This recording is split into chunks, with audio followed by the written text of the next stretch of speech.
The arithmetic mean has the following properties. ठीक है, इसकी प्रॉपर्टीज ऑफ मीन में पहली प्रॉपर्टी है, for a set of the data the sum of the deviations of the observations X i's from their mean X bar taken with their proper signs is equal to 0। यानी अगर आप किसी भी value में से summation X आई में से x बार को माइनस करें तो वो क्या होता है, हमारे पास 0 होता है। इसको मैं आपको एक्सप्लेन कर दूं, या आप इसको एज एन टास्क भी ले सकते हैं, और फर्दर इसके आगे न्यूमेरिकल्स भी होंगे। जब आप फोर्थ चैप्टर में जाएंगे तो वहाँ बहुत अच्छी प्रॉपर्टी प्रूव हो रही होगी। आपके पास फॉर एग्जांपल एक डाटा है, तो कोई भी आप डाटा ले लें, कोई भी अगर आप डाटा ले लें, उस डाटा में से अगर आप उसके मीन को माइनस करें, उस डाटा में से अगर आप उसके मीन को माइनस करें और उसका समेशन है, तो वो हमेशा 0 होना चाहिए। क्लियर है आपको कि किसी भी डाटा के सिंगल ऑब्जर्वेशन में से अगर उसी डाटा के मीन को माइनस करें तो वो क्या होता है, 0 होता है। जब हम वेरिएंस स्टैंडर्ड डेविएशन का चैप्टर करेंगे तो उसमें हम इस प्रॉपर्टी को प्रूव भी करेंगे। Second is the sum of the squared deviations of the x size from the mean x bar is minimum। जो हमारा squared deviations है, in other words summation xi minus x bar का square less than equal to summation xi minus a square where a is an arbitrary value other than the mean। ये तो वही property है जो भी मैंने यहाँ पर कहा है कि summation X I minus X बार का होल स्क्वायर लेस देन होगा समेशन एक्स आई माइनस ए से। ए आर्बिट्ररी वैल्यू से क्या मुराद है कि ए जो है वो हमारे पास कोई भी वैल्यू हो सकती है। तो जब हम यहाँ पर कोई भी ए बेसिकली कांस्टेंट वैल्यू, आप ए 2 रख लो, 3 रख लो, 4 रख लो, 5 रख लो, तो ये वैल्यू जो होगी जब हम इसका ऑब्जर्वेशन में से इसको माइनस करेंगे और इसका सम अप लेंगे तो ये वैल्यू हमेशा लेस देन होगी इस वाली वैल्यू से। इसका प्रूफ नहीं है इसका। जी मैम, ये जो एक्स आई माइनस एक्स बार का स्क्वायर ये तो हमेशा 0 होगा। एक्स आई नहीं, 0 नहीं होगा। जब आप स्केयर, ये 0 इसलिए होगा, यहाँ पर मैंने स्केयर नहीं डाला, that is a different thing. X I minus X bar जब आप करते हो ना तो इसमें कुछ वैल्यू पॉजिटिव आ जाती है, कुछ वैल्यू नेगेटिव आ जाती है, तो वो 0 कर देती है। मेरी बात समझ रही हैं कि कुछ वैल्यू, जाहिर है आपने ऑब्जर्वेशन में से उसके एक्स बार को माइनस करना होता है, तो उसमें कुछ वैल्यू आपकी माइनस होंगी, कुछ वैल्यू प्लस होंगी, तो वो 0 कर देगा। लेकिन जब आप माइनस की वैल्यूज को स्केयर करोगे तो वो 0 तो नहीं होगा। जाहिर है नेगेटिव वैल्यू का स्केयर करेंगे तो वो पॉजिटिव आ जाएगा, तो इस सिचुएशन में 0 नहीं होता। क्लियर है पॉइंट? Okay ma'am. मेरा ख्याल है मैं आपको वर्ड की फाइल ओपन करके दिखाती हूँ, आपको यहाँ से मुझे एक प्रॉपर्टी में आपको भी प्रूव कर देती हूँ। You have double minded. यहाँ पर आप देखें, मैं स्क्रीन शेयर करने लगी हूँ आपको कि आपको जो है वो समझ आ जाए इस चीज़ की। यहाँ पर मैं आपको ये प्रॉपर्टी प्रूव करने लगी हूँ कि summation X I minus X बार जो है वो कैसे आपके पास 0 होना चाहिए और कैसे नहीं होना चाहिए। यहाँ पर आप देखें कि एक्स की फॉर एग्जांपल कोई भी आप ऑब्जर्वेशन ले लें, 2 कॉलम्स में बनाने लगी हूँ।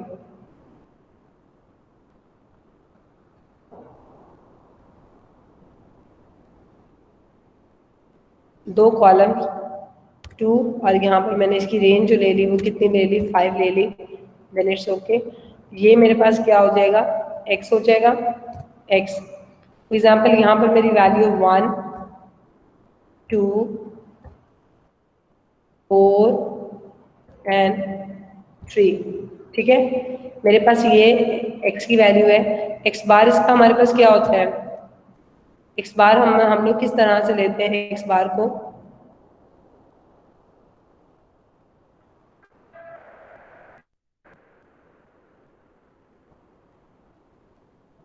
एक्स बार में मैं इसको लूंगी summation X I over N के लिए, यही लेते हैं आप एक्स बार में।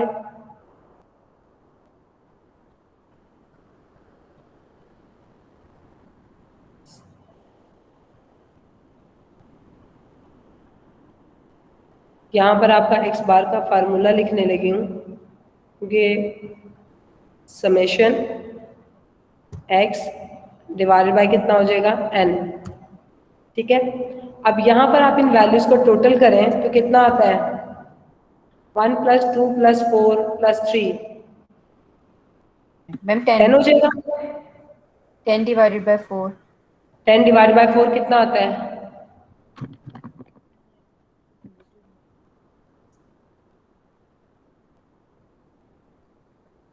आप 10 डिवाइडेड बाय 4 बताएं कितना होता है भाई? 10 मैम 2.5। जी 2.5। 2.5। अब आप जब 2.5, अब मेरा यहाँ पर क्या था x माइनस एक्स बार, यानी x माइनस एक्स बार, मुझे इन दोनों को क्या करना था, माइनस करना था। जो आप मुझे कह रहे थे कि मैम इसको कैसे करना है, जी मैम।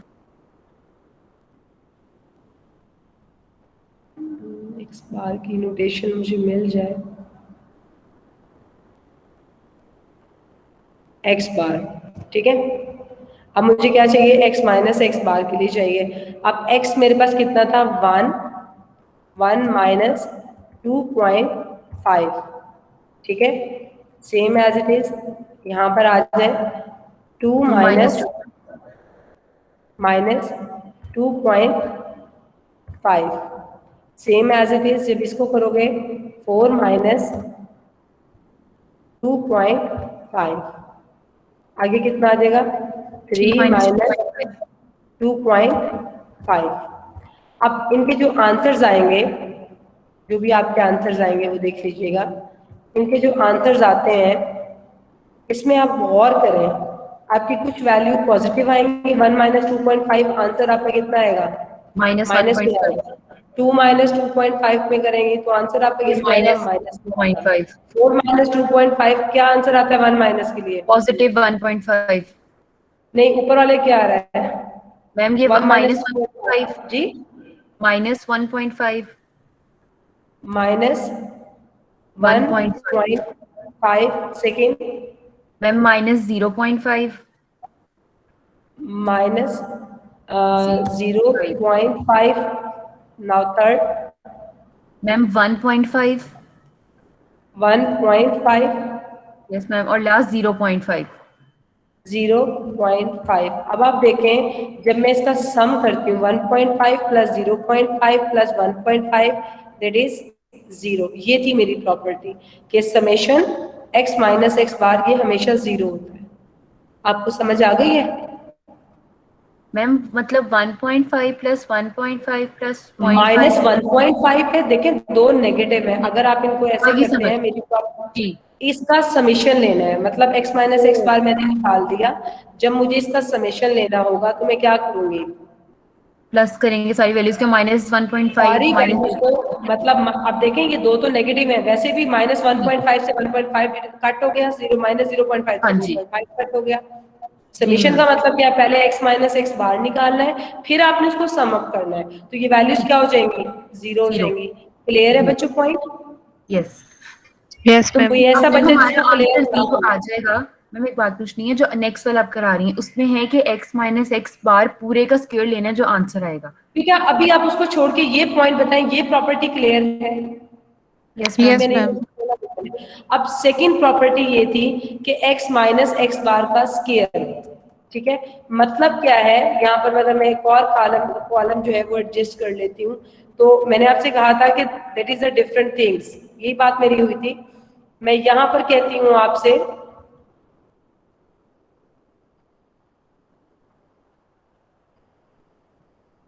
मैं यहाँ कहती हूँ कि x माइनस एक्स बार का स्केयर लेना है, ठीक है।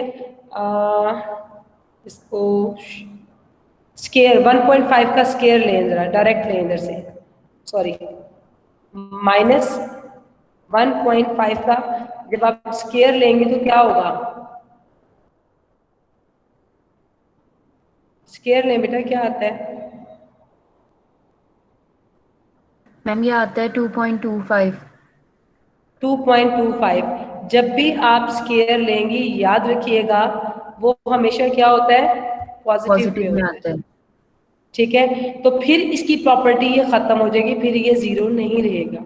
लेकिन मैम जो हमारा आपने जहाँ पे भी दिखाया था पहले नोट्स मैम, उसमें ये नहीं है कि हम लोगों ने एक्स का स्केयर अलग लेना है, एक्स बार का अलग लेना है। उसमें मैम एक्स माइनस एक्स बार और होल ब्रैकेट का स्केयर है, तो वो तो ये नहीं होता जो हमारा एक्स माइनस एक्स बार का आंसर आएगा उसका होल का स्केयर लेना है। तो ये बेटा x माइनस एक्स बार का ही आंसर आया -1.5। मतलब अच्छा ठीक है, आगे समझ, समेशन का नहीं लेना, हर एक एक बेटा वैल्यूज का स्केयर ऐसा लेना नहीं है, मैंने आपसे कहा है कि x है आगे। माइनस एक्स बार का होल स्केयर लेना है, एंड पर उसको सम अप करना है, तो यही तो कर ओके, रही हूँ मैं। थैंक यू मैम, समझ आ गई है, थैंक यू सो आगे मच। ये समझ, किसी और को कोई मसला, कोई इश्यू? इसी तरह आप इसका -0.5 का स्केयर कर लें, ठीक है। और जब आप इसको एंड पर टोटल करेंगे, that is not equal to zero, याद रखिएगा, ये जीरो नहीं होगा। क्यों नहीं होगा जीरो? क्योंकि इसका नेगेटिव पॉइंट जो होता है वो खत्म हो जाता है।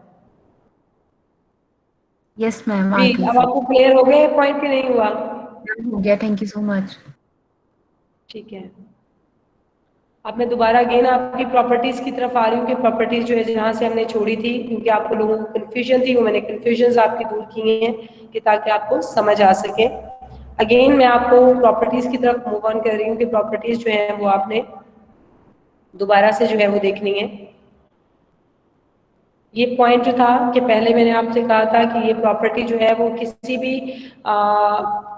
वेरिएबल में से अगर उसके मीन को माइनस किया जाए तो हमेशा जीरो होता है। सेकंड प्रॉपर्टी जो मैंने आपसे कहा था कि जब इसका स्केयर लेंगे दैट इज डिफरेंट फॉर्म की, जो नेगेटिव वैल्यूज होती हैं वो पॉजिटिव हो जाती हैं। सो ये भी आपकी सेकंड प्रॉपर्टी भी मैंने आपको समझा दी है। Now move to the third property. If k subgroups of the data consisting of n1, n2, so on nk observations have respective mean x bar 1, x bar 2, so on x bar, then x bar the mean of all the data is given. मतलब क्या है, अगर आपके पास एक से ज्यादा mean हो, for example यहाँ तो उन्होंने एक्स बार के से मुराद है कि आपको आपको जितने भी मीन गिवन है वो हमें नहीं पता, लेकिन फॉर एग्जाम्पल अगर आपके पास मीन ज्यादा हो, 3, 4, 5, जिसको मैंने अभी कंबाइंड मीन बोला था ना आपको कि मीन का कंबाइंड मीन भी निकल सकता है, आपके पास नंबर ऑफ ऑब्जर्वेशंस भी ज्यादा हो, सिर्फ समझ लें इसको क्योंकि इसका न्यूमेरिकल प्रूफ नहीं है, आपके पास नंबर ऑफ ऑब्जर्वेशंस भी ज्यादा है और आपके पास मीन भी ज्यादा है, तो फिर इसको जो है ना इसका फार्मूला क्या बनेगा, X bar is equal to n1 X bar 1 plus n2 X bar 2 so on n k X bar k divided by n1 plus n2 so on n के।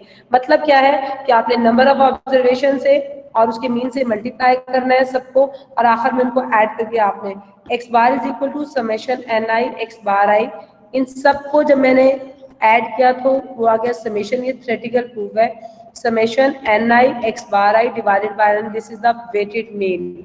अब वेटेड मीन से क्या मुराद है कि अगर एक तरफ आपकी n1 हो या फ्रीक्वेंसी हो, आपका किसी भी चीज का अगर वेट हो तो उसकी फ्रीक्वेंसी से मल्टीप्लाई कर दे और आखिर में उनको ऐड कर दे, तो मेरा क्या आ जाएगा, वेटेड मीन आ जाएगा। क्लियर है आपको? जैसे इसका थ्योरेटिकल प्रूफ भी है, न्यूमेरिकल प्रूफ नहीं है। फोर्थ प्रॉपर्टी है if Y I is equal to A X I plus B, this is the linear transformation. ठीक है, ये भी आप पढ़ेंगे लेकिन रिग्रेशन के चैप्टर में पढ़ेंगे detail, where a and b are any two numbers and a not equal to 0 then y bar is equal to ax bar plus b। यानी इन्होंने रिस्ट्रिक्शन लगा दिया है कि यहाँ पर ये अगर y की ये फॉर्म हो और जो ये a यूज हुआ इसको जीरो नहीं होना चाहिए, क्योंकि अगर ये जीरो होगा तो ये तो जीरो कर देगा इसको, तो तब नहीं, यानी कंडीशन भी हमने लगाई कि a हमारा जीरो के इक्वल नहीं होना चाहिए, तो तब हमारा इसका मीन क्या होगा, y बार, ये क्या है मतलब इसका मीन है y bar is equal to A X bar plus B. Clear है? ये जो यस आपने चीज पढ़ी है दिस इज, ये लीनियर ट्रांसफॉर्मेशन, ये हमारा रिग्रेशन के चैप्टर में यूज होगा जो हम नेक्स्ट इंशाल्लाह पढ़ेंगे, इसी में फाइनल में पढ़ेंगे। और ये जो है कि अगर आप इसका मीन लेंगे तो वो इसके इक्वल होगा। ए और बी पर मैंने बार इसलिए डाला है कि नहीं डाला क्योंकि कांस्टेंट का कभी बार यूज नहीं होता, हमेशा वेरिएबल पर बार आता है। क्लियर है आपको? Yes ma'am. किसी को कोई इश्यू हो, कोई प्रॉब्लम हो? ओके बच्चों, आज का चैप्टर जो था वो यहीं तक था। आई एम श्योर आपको समझ भी बहुत अच्छा